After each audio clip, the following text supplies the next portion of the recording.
This is the Wandering Mite.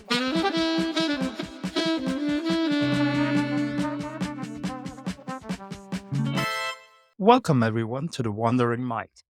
Today I'm here with Linda. Hey Linda, how's it going? Hey Mike, going really well. How are you going? That's nice. Yeah, doing pretty good. Nice morning here. Um, Looking forward to this conversation. I think it's gonna be an interesting one to to get us started. So if you just wanna tell the people a little bit about yourself, tell us a little bit about your life, your journey, what's your life been like?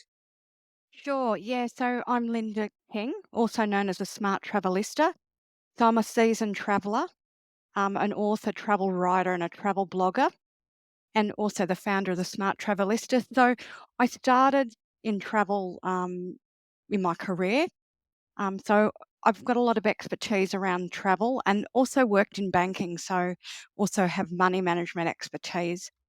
So I started the Smart Travelista one because I love to travel, but I also like doing it in quality but without paying the money. So that's sort of how the Smart Travelista came about. And I'm sure your listeners also like that. So, there's all sorts of travel that you can do, whether that be backpacking or luxury travel. But what I try and do is something in the middle, but without that cost. So that's sort of what I Right. share via my website, my blog, and my books. I grew up in Sydney, Australia, but now live in Melbourne. And travel has always been prominent in my life, even as a child. So as as long as I can remember, we've been traveling. So it was probably a no-brainer that I then got into travel when I was older because we did it as a I did it as a kid. Right. So what is it for you about travel? What is it that inspired you to travel? What is it that you like about it? Yeah. What's that like for you? So as a kid, I think when I first got the taste of it, as a child, I think you're really open to a lot of experiences. You're like a sponge, you absorb everything. And I just think with travel, it's the unknown, it's an adventure. Mm. I think you learn a lot about yourself, especially if you do it as a solo traveler.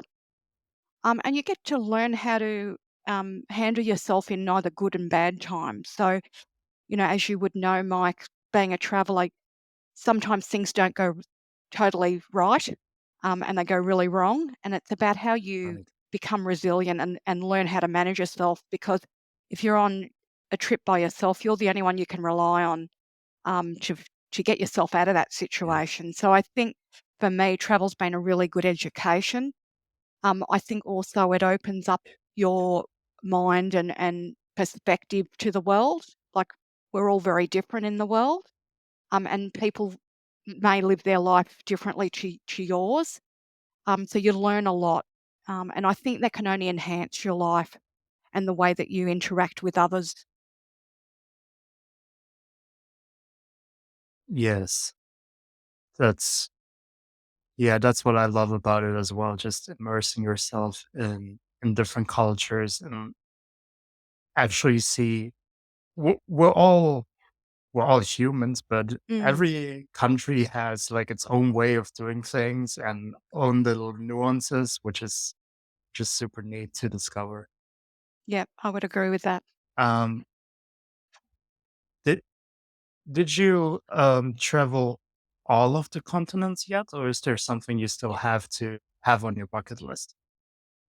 So I've been to 35 countries. I haven't been to every continent, but my bucket list is full of places to go to. So I'm Right. going through the bucket list as probably most other people have. So yeah, what I try and do is, obviously there's places that you like to go back to, but what I'm trying to do at the moment is go to places I haven't been to, Yeah. because, and obviously they're on the bucket list. But yeah, by the time I finish travel, which I hope never to do, until I'm no longer here, but my dream is to go to every continent. including Antarctica.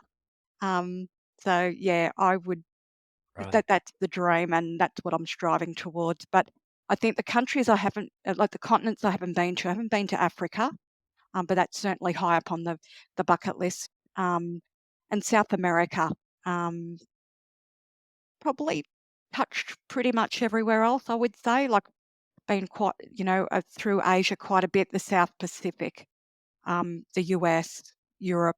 There's still so many places, Mike, that I haven't been to that we're getting there as soon as possible.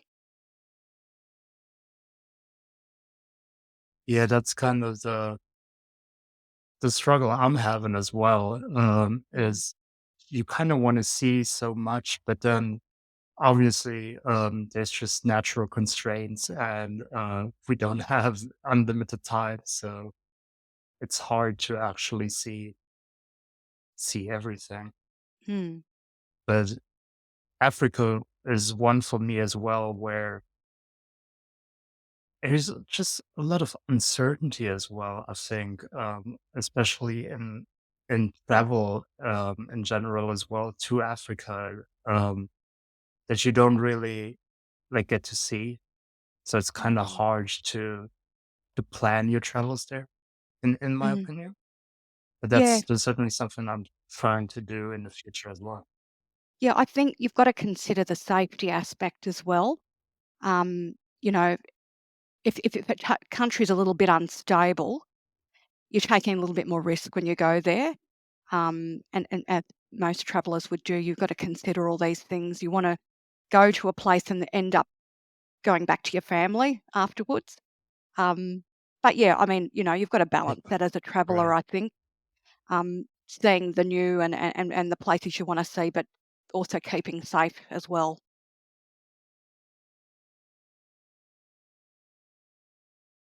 Is that something that you also basically keep in mind? Is that something you discuss with the people on your blog as well as the safety aspect of Yeah, travel? yeah. I've written a whole guidebook about health and safety. So safety is definitely Hmm. something that you've got to be mindful of. Um, travel, I mean, travel's fantastic, and I absolutely love it. But there is a downside to it. If you don't do your prep, don't do your research. Um, part of the part of what I do is I look at the stability of the country also. We've got a lot of really great websites in Yeah. Australia, and I'm sure that other listeners have in their countries as well. That's one of the first places I go to when I'm considering booking a trip, and I'll just have a look at and see what the consular website is saying about that country, what the level. So they normally have like high risk, low risk, and then medium. If it's around the medium, then I'll go, okay, yep. Also, what I would suggest, and I did this when I was a travel agent, you always need travel insurance. If you can afford to travel, you really need to buy travel Right. insurance as well, because that's your insurance if something does go wrong. If you don't have it, you're taking a massive risk, in my opinion, and each to their own with their opinions on that. But um, what will happen is you'll take travel insurance, then you won't need to use it. But that's a good thing, right? If you don't take it out, the reverse Yeah. might happen where you need it, and then it's gonna cost you. And for me, my philosophy is saving money. We don't wanna we don't wanna, get all these extra bills to pay. That's not what the Smart Travelista is about, the community. It's about how we all save money together and travel more of the world. So, if you don't take travel insurance out and then something does go wrong, either medically or otherwise, then, that whole trip value would be wiped out, and then you'd come home with a debt, which is not what anyone wants really, when they're going on a trip somewhere. So, yeah, that's probably my tip around that. Do your research, but also make sure you've got that travel insurance because that's really, really important. Yeah. I guess like you said, it's a good thing that 99% of the time we don't need to use it, but yeah, I think people sometimes don't realize if something actually goes wrong, and you're in a different country, the costs are horrendous. So, Yes.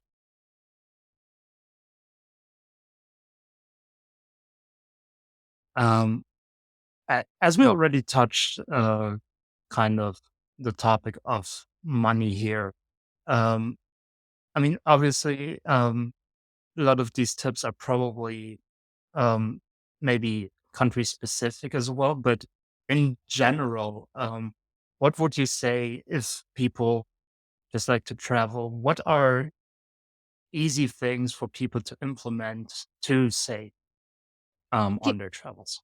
So, like, it would be probably before traveling and while traveling. So before traveling, I would say, really do your research. Um, if you're on a budget and you've only got a certain amount of money that you can spend, have a look at the destinations where the money goes further. So for me, a no-brainer is Asia. So we get a lot of good value against our currency over in Asia. So that's going to be a really good trip for someone on a budget. So we have a lot of people in Australia going to Bali, for instance, because it's quite close and it's a really good Yeah. affordability. But it depends on where your listeners are located. So, say you're someone in the UK, Europe's going to be a really maybe a cheaper alternative for you because one, it's not too far away, and you're probably getting good value against your currency. So I would look at that because that's also going to dictate where you go. How much time have you got? Um, and also that's attached to the budget. Um, yeah, so I would definitely look at that within your accommodation. Then that's definitely going to save you a bit of money. Um, because if you go to restaurants and cafes every day and every meal, that eats into your budget quite a bit. Another thing to do when you're in the Yeah. location, if you're able and you're healthy, go on free walking tours because that's a really fantastic way to see a city and go and you've got the luxury of having a local take you round. They are the perfect person to ask about where to go, where are the cheap places to go to eat, what are the affordable things to do in that location. So I would have that on the top of my list. So, and you can do this before you go, research and see if there's a free walking tour. It gives you a really great orientation of the city. You get the opportunity to ask an expert about their city, and all you need to do at the end of it is give a donation. So that's a really cost effective way for travellers. And I've gone on many, and they've given me so many ideas about what to do in that location. So yeah, that's probably two of the things that I would do. And um, yeah, also a lot of countries, and you can do this before you leave. Google free things to do in, say, London. So you obviously the free walking tours involved, but there's also other things that you can do for free, but you just need to look into it before you go, or even when you're there. Free things to do in whatever, and Google it. And there's a lot of different museums and different things that you Yeah. can do that are free. So you don't need to spend money in some of these countries. But again, it depends on the country that you go to. But they're some of the things that I do, and I've done some really amazing things for free. And it's mind blowing. And it's like, you would think you'd pay to do some of these things, but you end up getting them without paying anything. So it's Yeah. really wonderful.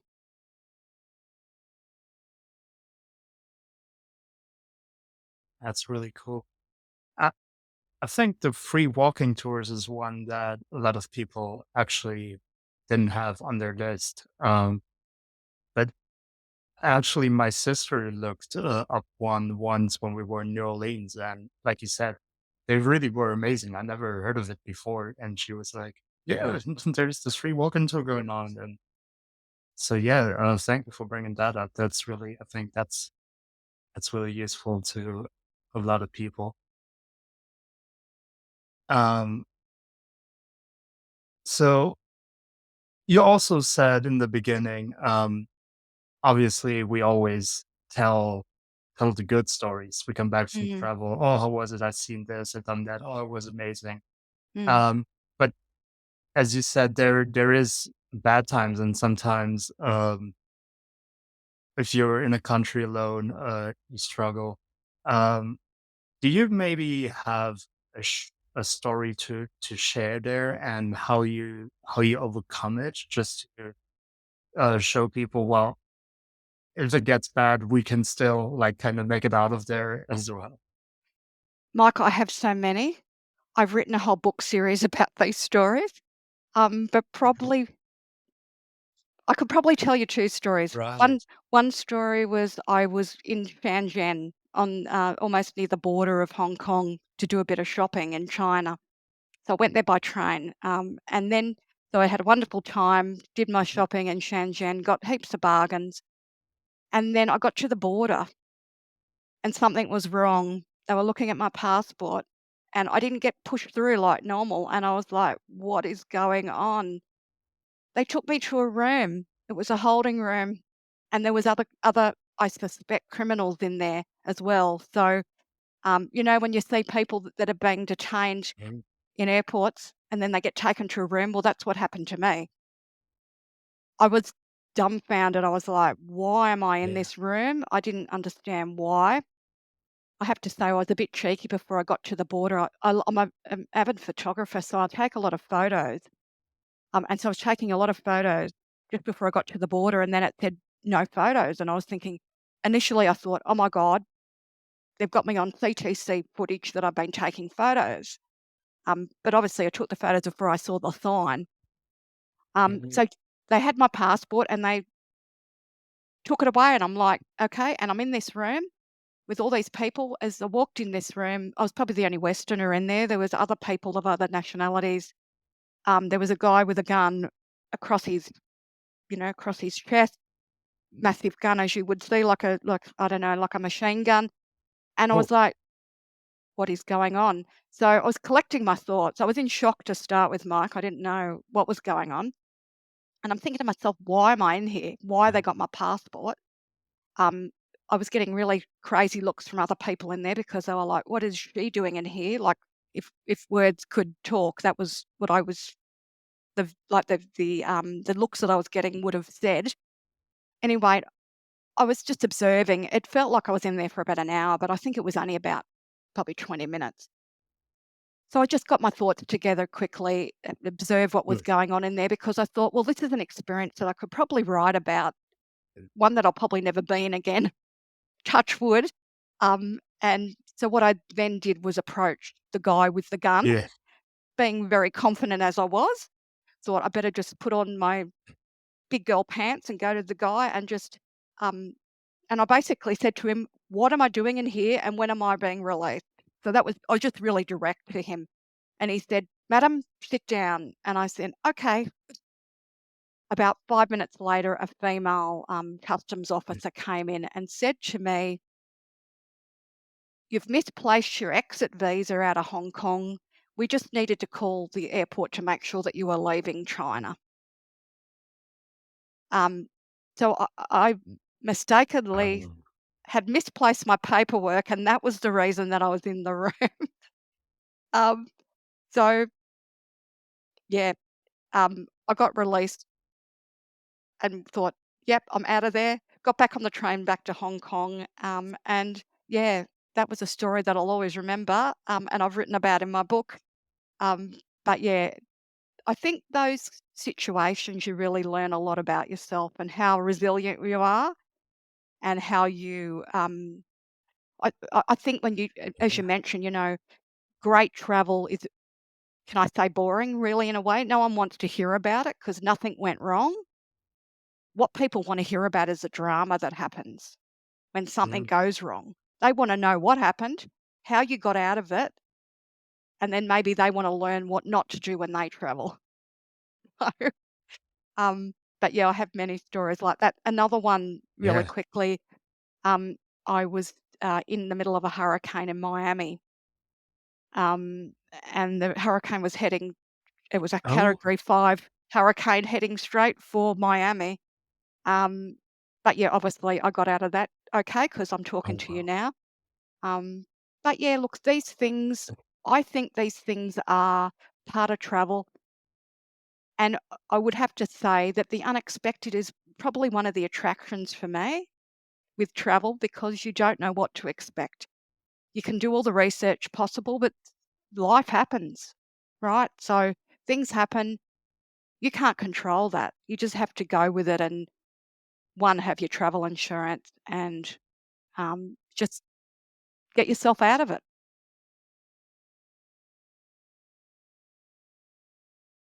Yeah. Well, I don't know if I would totally agree that someone should need to be in a hurricane, but I definitely agree that in most travels, the uncertain is the best parts. Like you said, research is important, and we need to have a plan, Mm, especially if we're on a budget on what we can do, what we should. mm, But I think it's equally important to just immerse yourself in wherever you are as well, and just kind of spontaneously go with things as well that you might mm, not have had on your list, mm. because that takes us to things, yeah, that well, not necessarily drama, but that create the stories that That's we can right. tell. Yeah, I would agree.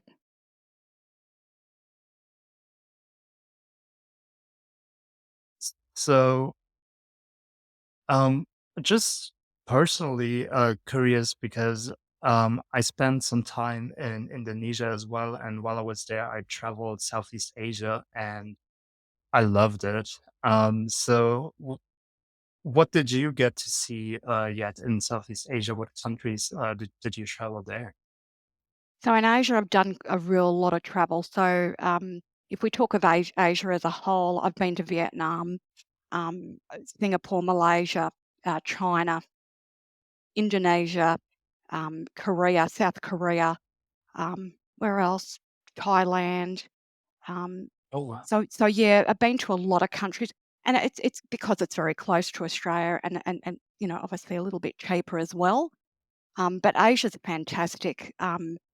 It's so diverse, as a lot of countries, big countries in the world are. Like if you go think of Europe or the US, and even Australia, if I put that into that category, is very diverse. Wherever you go, there's something different about it. But yeah, Asia's fantastic. I think the things that you can see there is just endless. If you're into slow travel or sort of more wellness, Indonesia's probably the place to go. There's a lot of spas and a lot of retreats that you can go on. But I think Asia's got something for everybody. If you love shopping like I do, shopping's fantastic there as well. If you're after more action or water sports, you can do that. If you're into the cultural and seeing sort of more animals, like last year I went to Japan, and went up to Nagano and saw the snow monkeys, that sit in the hot springs. The monkeys with Oh, the pink faces and they've got all the fur. Um, so there's just so many things that you can do in Asia, like, and it's oh just yeah. whatever is on your bucket list. Um, but again, it depends on where you are in in the world. But I feel blessed that I'm in Australia, that I can just go on a trip somewhere and it's very close. But yeah, I think, Mike, there's something for everyone in Asia, and it just depends on what your interests are. Um, and I would highly recommend it as well.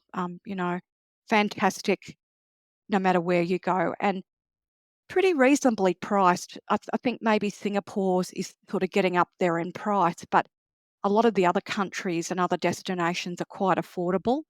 Um, so yeah, so definitely I highly recommend a visit there. How about you? What did you like about Asia?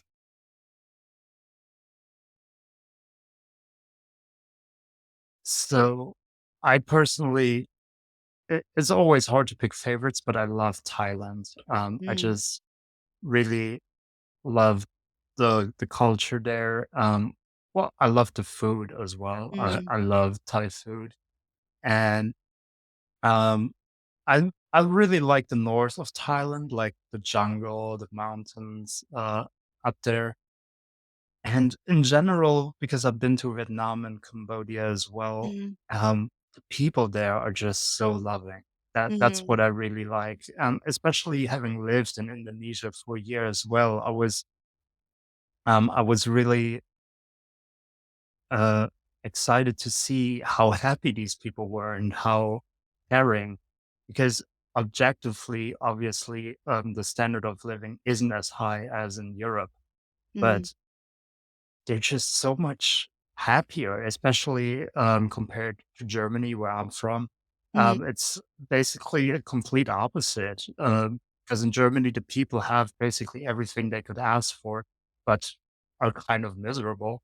Not mm, everyone. I don't want to mm, generalize, but and in Indonesia, these people have not a lot and are so happy. So to mm, me, that's one of the things why I love to be in Asia, just to get into those people and talk with them. And they always get so excited as well when they see tourists. And yeah, I just feel like it's not artificial either, but they're actually excited and they want to share their country with you, and mm. that's what I love about it. I think, yeah, a lot of they're sort of innocent in a way and sort of untouched with the rest of the world, I think, and but they have, as you said, not a lot, but they're happy with their life. I think that's the ultimate, you know?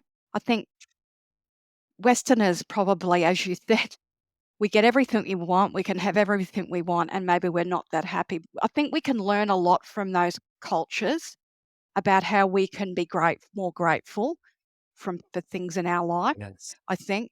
And I think that they're highly grateful, like their gratitude is definitely evident. They're grateful for everything they have. And yeah, it's probably a dream of, of us to maybe learn some things that they do, because I think they really have, that they're living their life and a good life.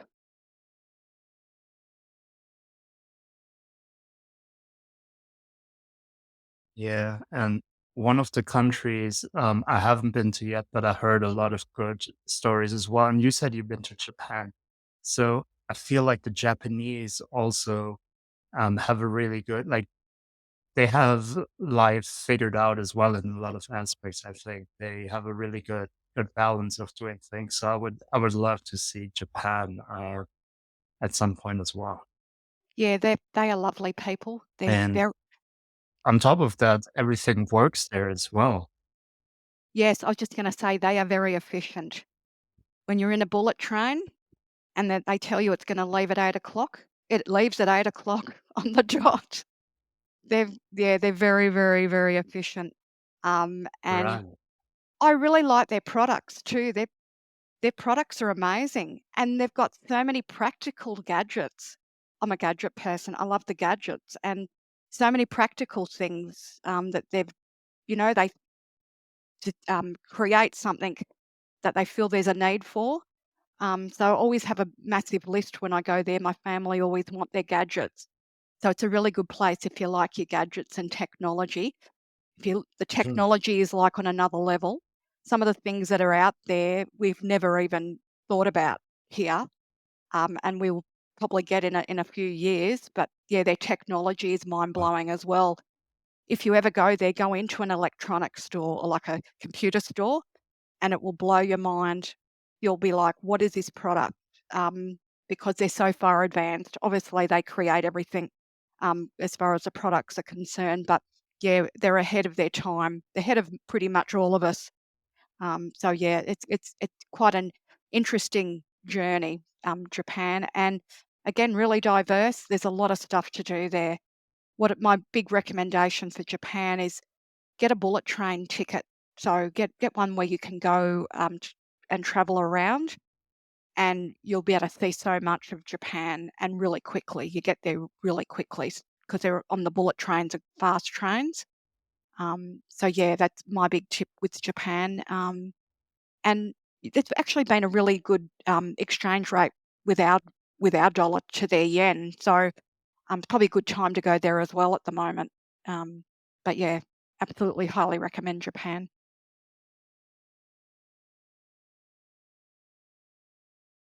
That that sounds pretty cool.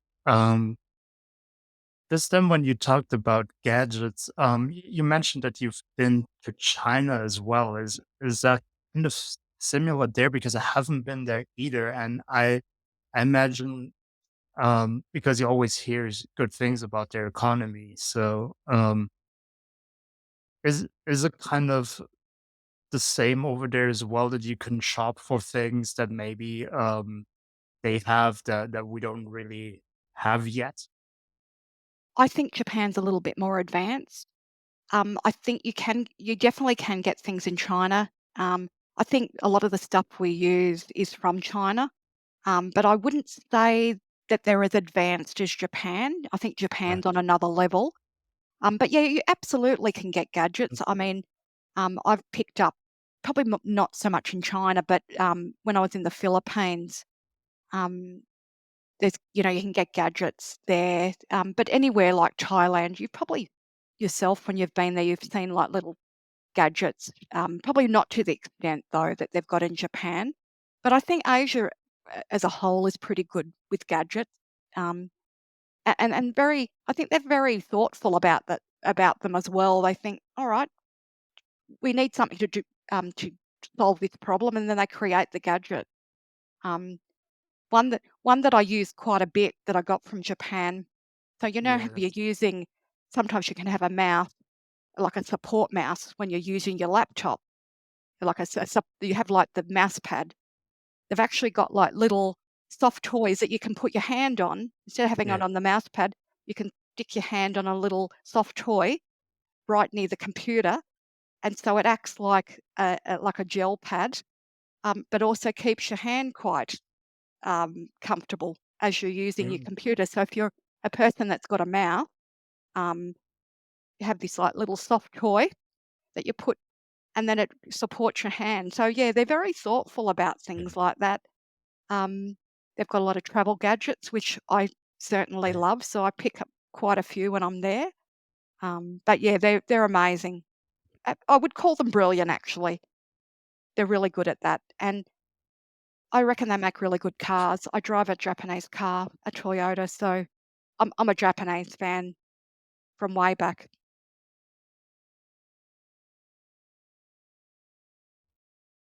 I mean, yeah, their cars are actually pretty good. That's something that I've seen a lot in New Zealand as well, because in Europe they're not really that common. I mean, obviously they are like you see them, but the Mm, majority of the cars are European, which obviously makes sense because of the mm, closeness. And then it also makes sense that in Australia and New Zealand, people probably drive Asian cars mm, because, again, the proximity mm, to them. But yeah, I've never seen as many Asian cars as I did like in the last year I was here in New mm. Zealand. But yeah, the Japanese really do make good cars. Yep, I agree. Um,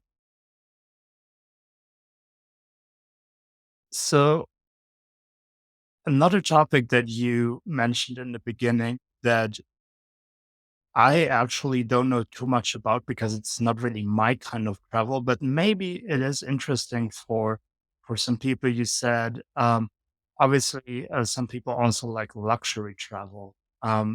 Is that also something that is probably cheaper in Asia? In Asia, I reckon. So if that's kind of your style of travel, what would those be countries to do that in cheaply? So it depends. Like you can stay in luxury in a really because Asia's cheap. The hotels are a bit cheaper. So something that you would probably say if we compare to Europe and Asia, you've probably got to go down a little bit down the scale Mm. in Europe because of the high prices. But if you think about the quality of the best hotel room that you'd want, so say like a club lounge or almost a suite, you can do that. So I did that, I think, last time I was in Bangkok because I've got a certain price range, but because it was so cheap, what I would have Hmm. normally paid somewhere more expensive, actually got a suite for. So I think in that respect, it's really good. You don't need to spend that sort of money if you don't want to, but it's more affordable if you're looking at doing that in Asia. So again, it depends on the country you're going to. But what I try and do, I try and get the best room that I can for what would probably be maybe not the absolute top end of what I'd pay, but mid-range. And if I can get a good room where they're giving me breakfast included, I've got access to a club Right. lounge, they're going to give me daily laundry and all that sort of good stuff that you wouldn't want normally for a higher price, then I will do that because the laundry saves you money. The breakfast and having the meal access saves you money. So really, you're getting that money back. It's value. So yeah, but you probably can't do that everywhere. I think it really depends, Mike. If you have a special occasion that you're traveling for and you've got your budget's a little bit more generous, then absolutely do that. But again, it's what people choose to do. They might want to go on a really brilliant tour, stay in like an average hotel, and then go on a really brilliant tour that's on their bucket list. So it really depends on what people, what they want to do. But yeah, Asia's absolutely a great place, and Bangkok's probably the most recent one that I went to, where I did that, and it was great because you feel like a queen while while you're traveling, and it's like, yep, this is the life. Yeah. Probably not the real life that you have back home, but again, it's about also experiencing that sort of stuff. Travel's not just about going to a one-star hotel. It's about trying to be savvy about, you know, if it's a place where things are a little bit cheaper, can we, go a little bit up the scale and still be within our budget?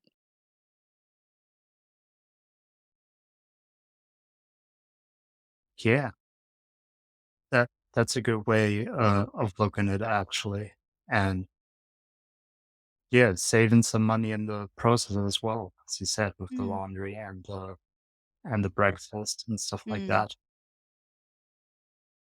Um, so what I'm actually also curious about now that I know that you're there in Melbourne, um, because I heard so many good things about Australia as well, and particularly about Melbourne becoming more and more intercultural itself. So, Australia obviously being a country that a lot of people like to go to. Here, a lot of the backpackers I talk with, maybe 70, 80% of them plan to go to Australia after New Zealand. So it's a country where a lot of people want to go, want to live for a while, want to work for a while. Um, how did you see that change, and what do you, or let me ask a different question: is Melbourne actually that intercultural, and if so, what do you like about that? Melbourne has always been intercultural. As a country as a whole, I think we're pretty diverse and multicultural. I think Melbourne, if you look at Sydney, Sydney's like your big city. So any big city like a New York or a Hong Kong or a London, very, very busy. Maybe that not that friendly, if I can say that. I hope I don't offend anyone listening. I was born and bred and raised in Sydney, so I know both very well. I've got relatives in Melbourne, so I've been really lucky. I've had both states in my life. Melbourne, I think, is just a little bit more relaxed than Sydney. Sydney's very much go, go, go, go, go. People are on a mission, and they may not be as friendly in Sydney because they've got so many other things going on with them. Whereas in Melbourne, and also Sydney is very expensive as well, as you can imagine, any big city. Melbourne is sort of a little bit more relaxed, is a bit cheaper, and we have massive communities. So we've got really big Italian and Greek community down in Melbourne. and it's been like that for as long as I can remember. And it's very European in its outlook. So there's Oh, a very big cafe culture. Um, if, I know I'm not walking through Europe, but people have commented that they think that it's a bit more relaxed like Europe in certain parts. So if you think about, um, you know, Italy or Greece, how relaxed they are, people are taking their time doing things and all that sort of thing. Melbourne's very much like that. We've got so many different nationalities living here. If you love food, it's also a really great place to come and visit because you could any taste different tastes that you've got, like Thai, Italian, Greek, French, any of the Asian Thai, any of the Asian different cuisines, you can pretty much get them down here. Um, and I would say we've pretty much got every nationality possible here. Um, and so, yeah, I think it's very different to Sydney. Um, for my just from living in Australia my whole life, we've always been multicultural. I think probably in the last few years it's probably ramped up a bit more. I think that's around tourism, right? So the Australia wants more tourists. So how are they going to attract the tourists? They're also going to say, well, they're going to pinpoint things that will attract that certain demographic of tourists. So I think also with Australia, because it's at the end of the earth and it's so far away from everywhere else. I mean, we're really close to Australia, but we're very, very far from Europe or even the US. We take pretty much 24 hours to get anywhere. I most recently went to Canada and also the US. It took me 22 yeah. hours to get there. So because we're so far away, it's such a big trip for other Oh, people, wow. say from Europe. They've got to make more of a trip of it, just like we've got to make more of a trip of it if we go to Europe or the US. So I think, in a way, we're a little bit untouched, a little bit protected from the rest of the world. So, things are happening everywhere else, but in Australia, we're sort of in our location where, touch wood, we're okay. So I think people tend to think that it's probably a safe country to come and visit. I wouldn't say it's safe at night time, obviously, but it's if on the scale, it's quite safe. We don't have guns here. Um, and there's not there's an element of crime, but there's element of Yeah. crime everywhere. So I think overall it hits all the marks for most travelers, I think. And obviously you've all heard about our kangaroos and our snakes and our spiders and all sorts of lovely things. So I think we've got a lot of different things to offer. Also, the people are wonderful. If I can say so myself, we're very friendly and welcoming. We'll embrace anyone of any different nationality as long as you're a good person. And we treat people the way we want to be treated. But I think overall, I think it's an attractive place because I don't think if you think about other countries in the world that have suffered over tourism, I don't think Australia's suffered over tourism. I don't think don't think we're in that category yet. If you think of somewhere like Rome or Athens and some of those other places, I Mm, think we haven't hit that category yet. Maybe yeah. one day in the future we might, but it's sort of just I know from talking to other travellers worldwide, it's something that's on people's high on people's bucket lists. They do definitely want to travel to Australia, and also New Zealand. I would say I'd put that in the same category because obviously we're pretty close together as well.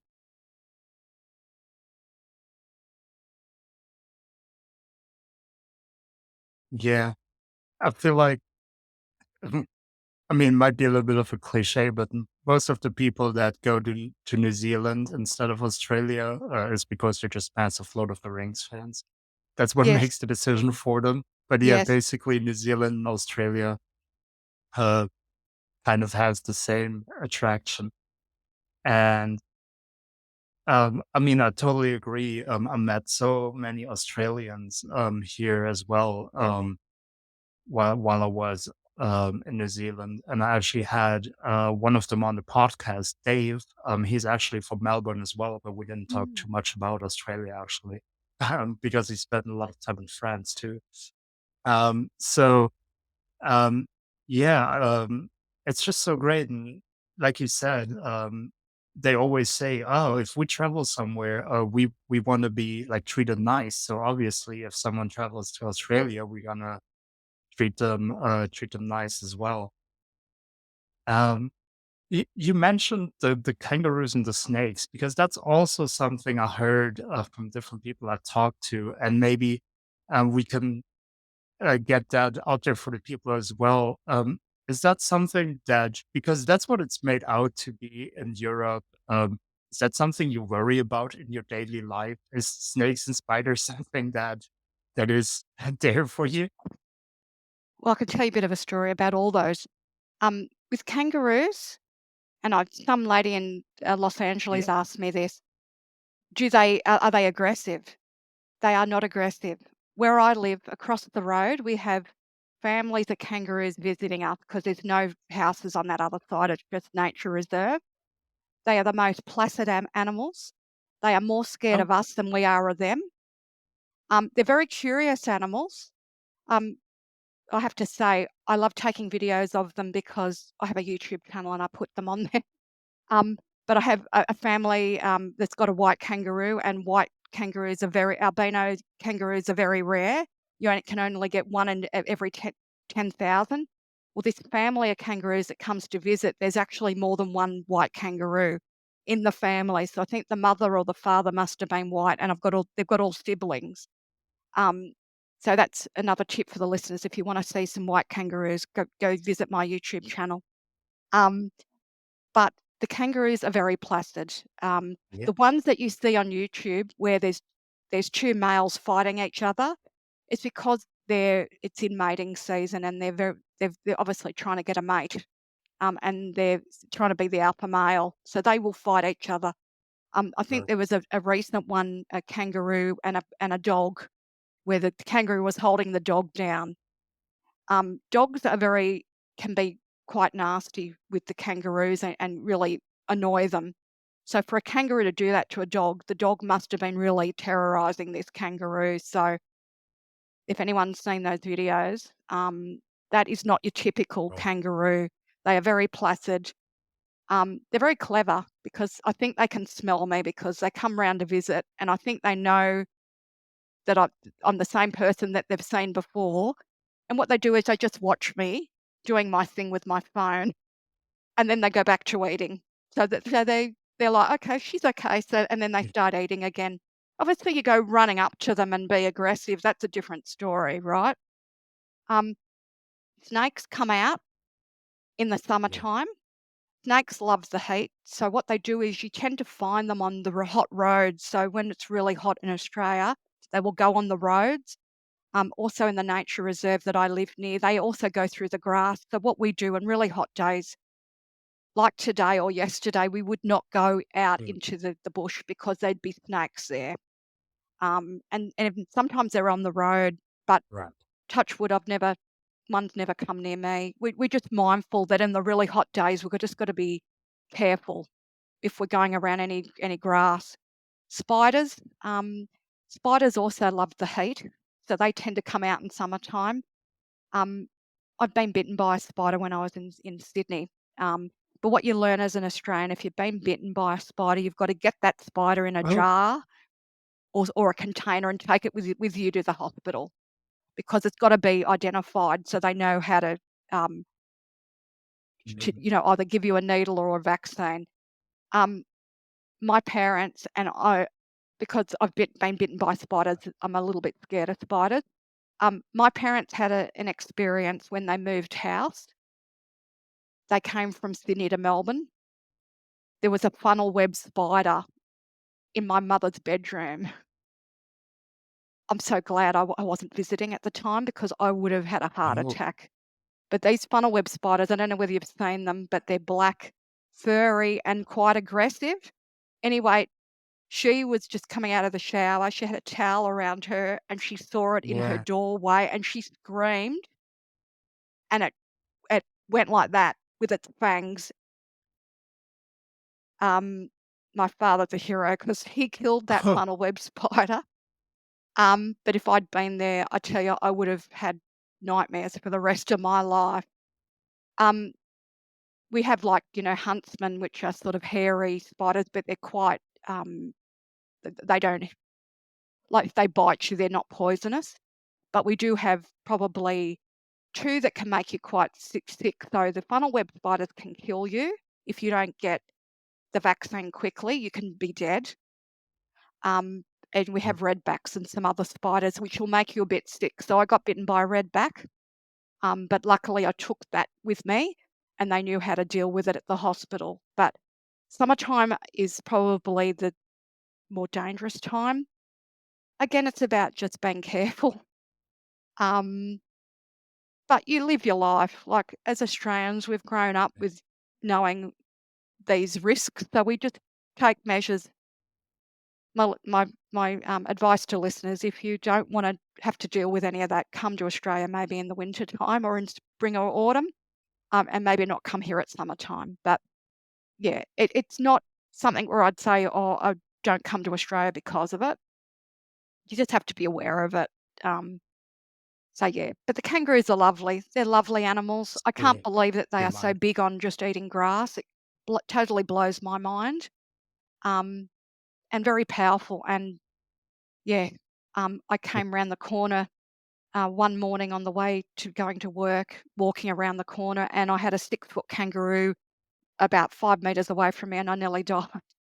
It was a male kangaroo, and it got up on its hind legs, and he was about as shocked as I was. But I thought I better take a video of this because people are just going to think I'm telling lies that this really happened.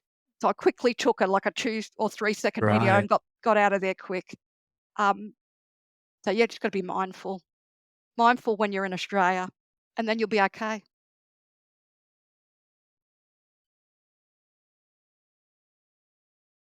Yes. Yeah. But, uh, you talked about kangaroos. Another animal, obviously, never. I don't think anyone would see them as dangerous, but I mean, obviously, you have these cute koalas as well. Mm. Is do you actually like people see them around as well, or are they kind of shy and hiding out? Mike, they are shy. They love really, really tall trees. So I think I've seen one on the side of the road one morning, really early in the morning, Yeah.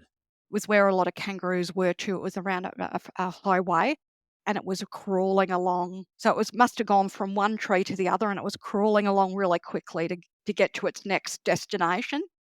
Um, Mhm. the only koala that I've actually held is one that you can do in like the wildlife parks.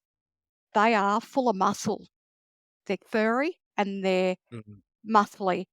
Another animal that probably doesn't get as much publicity is a wombat. We've actually got an animal called a wombat, which is like a big ball of fur as well, Oh, and yeah. is probably about the same size as a koala.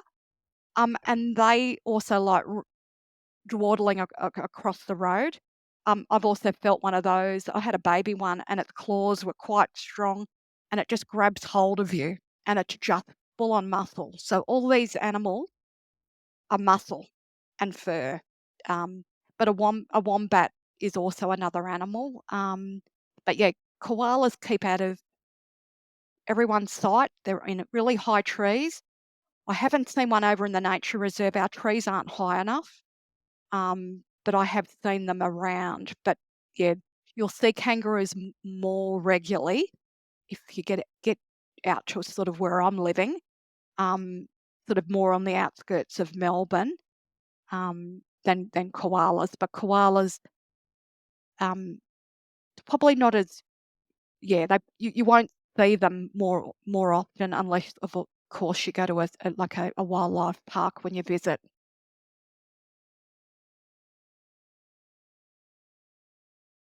Right.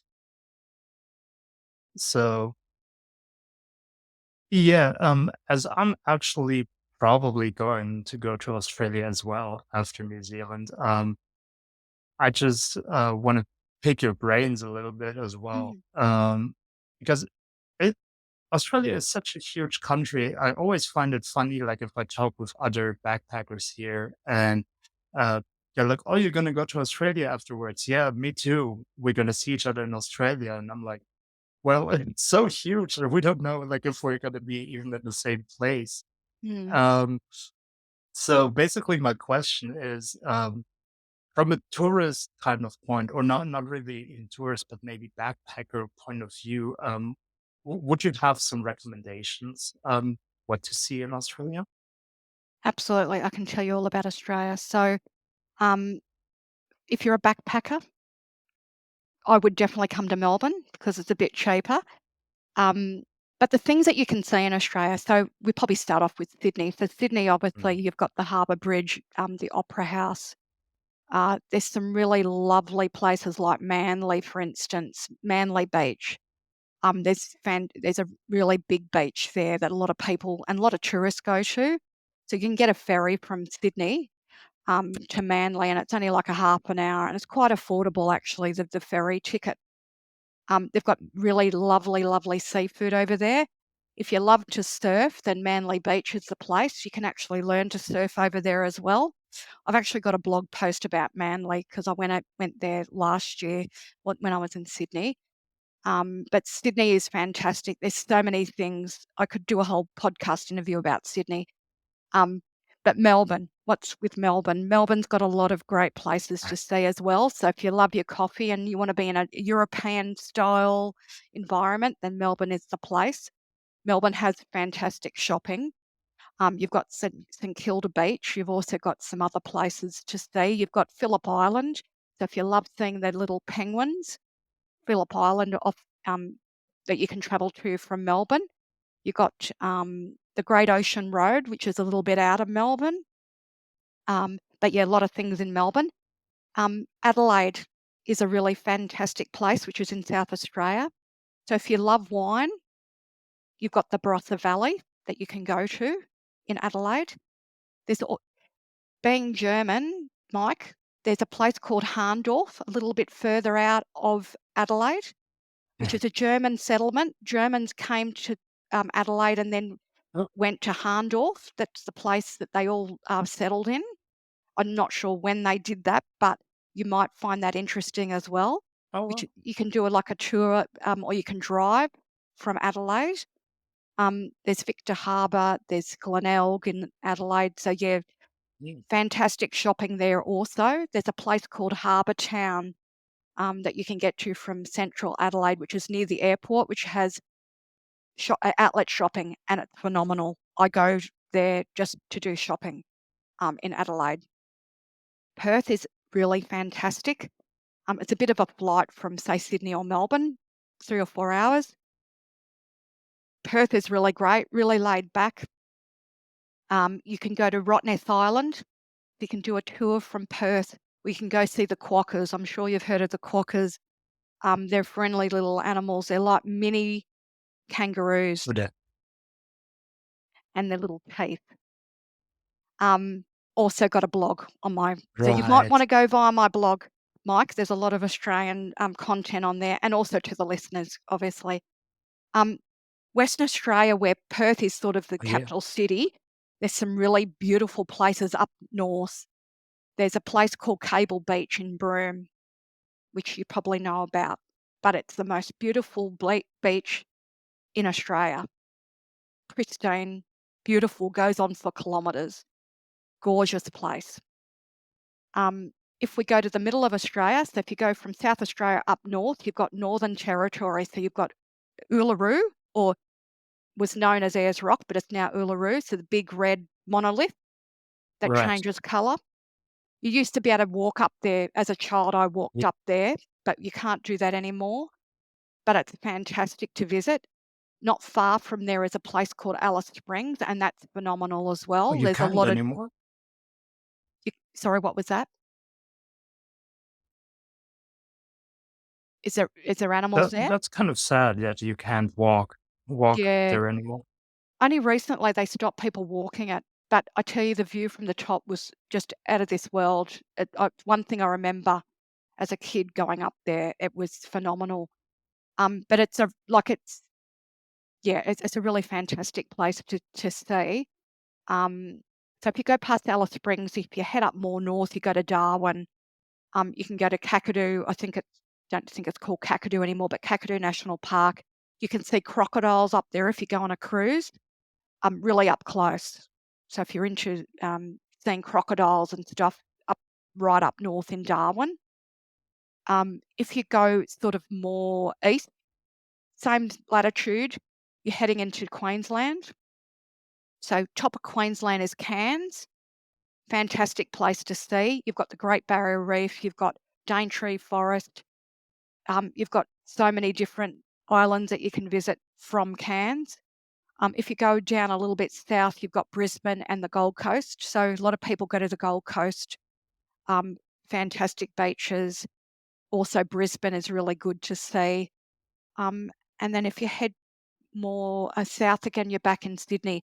Oh, one place I forgot is Hobart. So if you're in Melbourne and you want to see Tasmania, that's a great place. I'm going there Right there. actually in January. Um, but yeah, there's some phenomenal seafood there, some really beautiful national parks that are phenomenal. Like the scenery is just so beautiful. There's also a place called um, Port Arthur. So there's history around Port Arthur. There was a guy probably a few years back. There was a massive massacre there. We don't have guns in Australia, but he got hold of a gun and he killed all these people, um, young Mm. children and other people. So it's a place that a lot of people go to. There's like a convict old jail there, but also it's quite well known because this guy had killed all these people in Hobart, which was really, really sad. Um, but yeah, that's another place. But Right. that pretty much covers Australia. A lot of the main places. But yeah, there's so many other places. Like if you're in Perth, you can go to a place called Kalgoorlie, which is very famous for gold mining. So a lot of people go there and take their metal detector to try and find gold because there's a lot of gold in Australia that hasn't been discovered. So a lot of people come to different outskirts of different places to take their metal detector to try and find gold. And there's still so much of it in Australia. Not that I want people to come just for the gold, but you never know if you're into doing stuff like that. Hire a metal detector or buy a metal detector and come around and you'll find you could find stuff. Yeah, we're a place that you've got to come and visit, definitely.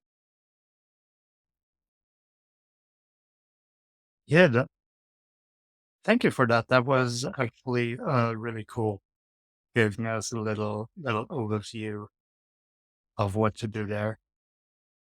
Um, and I heard about the gold and just like resources in general, right? Mining is quite a big thing in Australia as well. That's what makes us mineral wealthy is what we've got. Probably quite attracted to other countries as well, if I can say that. Other countries are quite Mhm. attracted about, oh, what's happening in Australia. Um, that's a lot of the wealth that we've got is from the minerals that we've got, and gold mining's been going since I was a child, and they still haven't found everything. So there's so much there. But yeah, we're really blessed in Australia that we have those resources. So other countries have to get those things imported from other countries, whereas we don't. We've got it here. Um, so yeah, so we really are the lucky country. That is a saying in Australia that Australia is a lucky country. We really are. I hope it stays that way.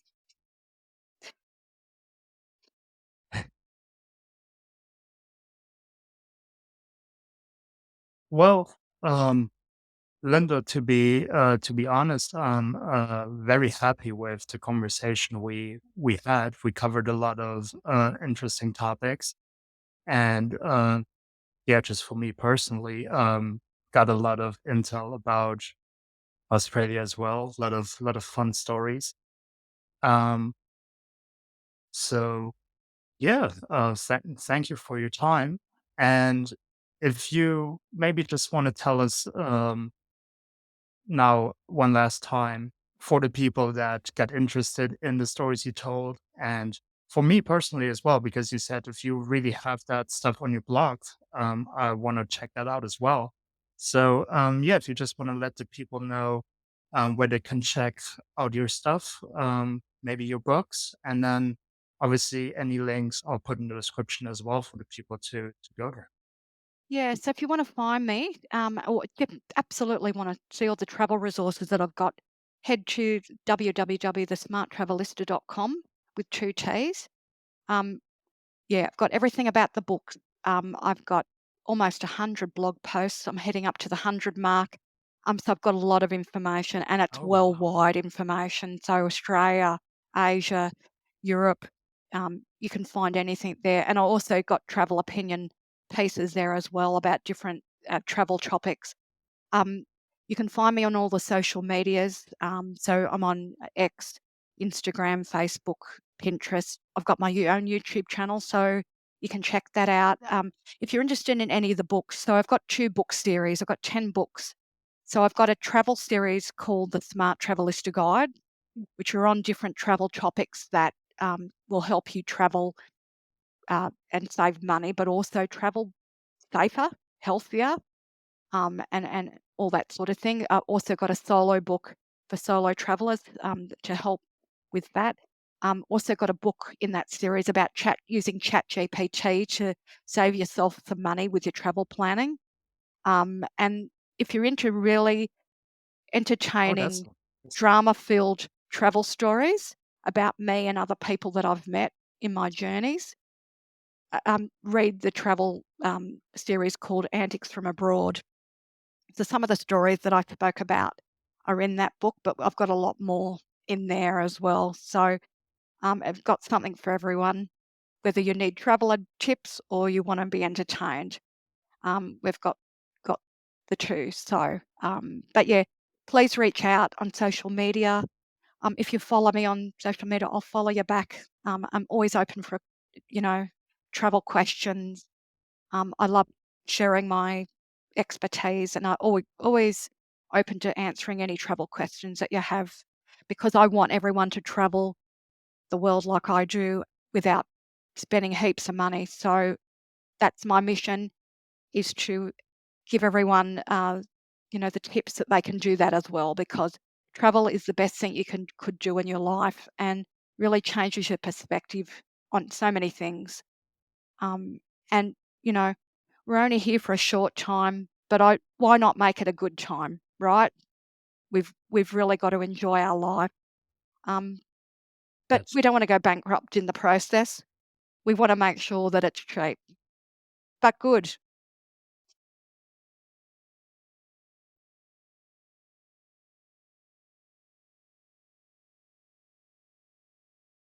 Great.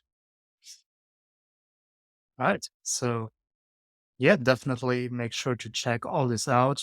Like I said, I will definitely be on the block and check out some of the Australia stuff.